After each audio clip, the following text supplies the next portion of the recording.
Oke mantap teman-teman, ketemu lagi dengan saya Vian dan Bos. Ini sekarang sekitar jam setengah 2 pagi. Sengaja saya datang ke sekolah ini lagi karena beberapa banyak yang bilang setelah sekolah dasar negeri itu pindah, katanya banyak banget yang banyak yang bilang angker gitu ya. Saya kesini bukan uji nyali, bukan, tapi berusaha ngasih tahu ke kalian bahwa nggak semua gedung bersejarah yang terbengkalai itu angker ya. Tergantung dari sugesti kita masing-masing. Saya akan telusurin bagian gedung yang lawas yang dibangun sekitar tahun 1800-an ya. Ya dari tadi sih udah ada yang lempar-lempar gitu. Oke, mantap.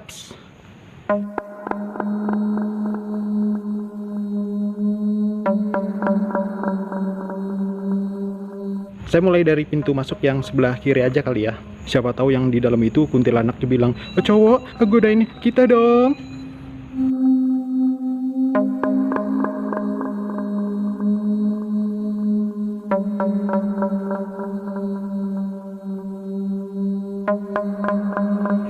Nah, yang dari tadi lempar-lempar tuh ya dari pohon ini nih, tapi ya mungkin itu buah yang jatuh atau bagaimana ya. Ya, yaudah kita masuk ke sini aja. Mulai dari sini ya. Waduh.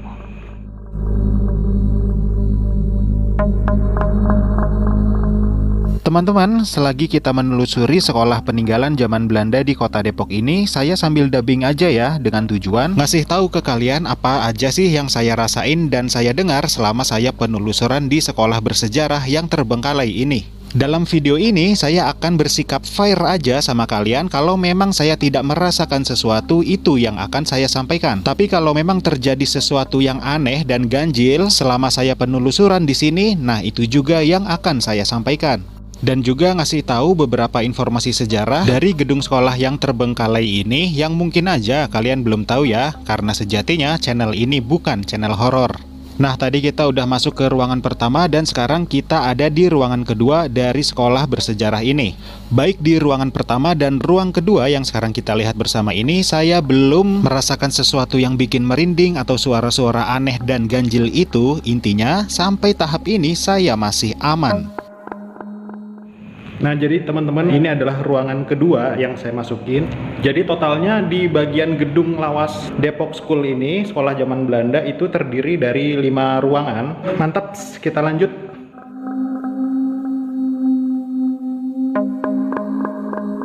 Kita tinggalkan ruangan nomor 2 ini dan sekarang kita akan menuju ke ruangan selanjutnya, ruangan yang nomor 3. Berhubung saya keluar sebentar untuk masuk ke ruangan yang selanjutnya, justru hawa yang bikin saya agak merinding itu datang dari arah luar.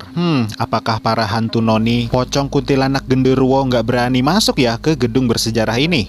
Tapi sampai tahap ini jujur aja sih saya masih berharap ada penampakan atau suara deh minimal gitu ya. Biar saya yakin aja gitu ya kalau memang gedung bersejarah yang terbengkalai itu memang angker.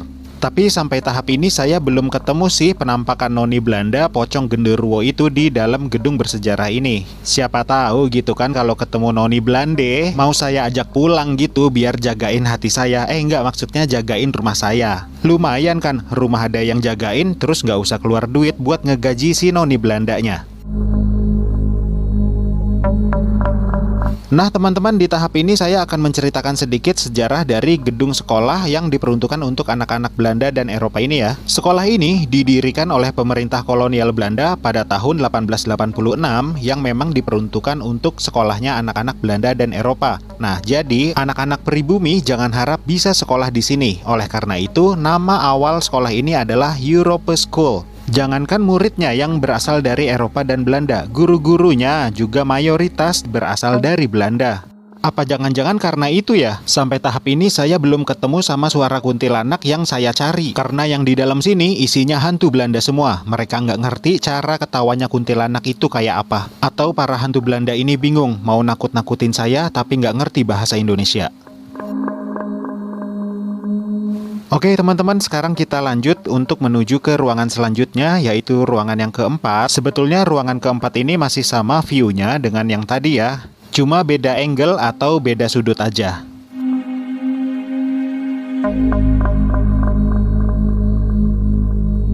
Kita lanjutkan sejarah singkatnya ya teman-teman. Nah, setelah sekian lama sekolah ini menggunakan nama Europa School, yang notabene memang sekolah ini diperuntukkan khusus untuk anak-anak Eropa dan Belanda, sampai akhirnya sekolah ini berubah nama menjadi Depok School. Perubahan nama pada sekolahan ini dikarenakan pada saat itu, sekolahan ini tidak lagi khusus menjadi sekolahannya anak-anak Eropa dan Belanda, tapi anak-anak pribumi mulai boleh bersekolah di gedung ini. Tapi hanya anak-anak pribumi dari kalangan tertentu saja, yaitu dari kalangan pribumi kaya raya dan juga keturunan dari budak Cornelis Kastelein yang boleh bersekolah di gedung sekolahan ini. Begitu juga dengan tenaga pengajarnya. Tenaga pengajar pribumi yang boleh mengajar di sekolah ini adalah keturunan para mantan budak Cornelis Kastelein. Tunggu, saya mau bilang sesuatu.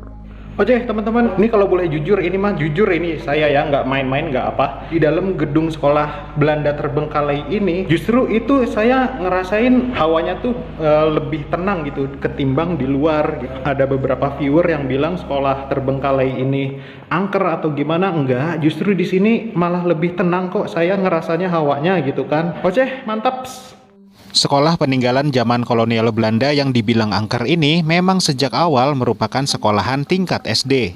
Sampai suatu ketika sekolahan peninggalan Belanda ini memang disewa oleh salah satu sekolah dasar negeri, sampai akhirnya sekolah dasar negeri itu punya gedung baru dan sekarang akhirnya gedung sekolah peninggalan Belanda ini teracuhkan, terbengkalai dan tidak terawat seperti ini.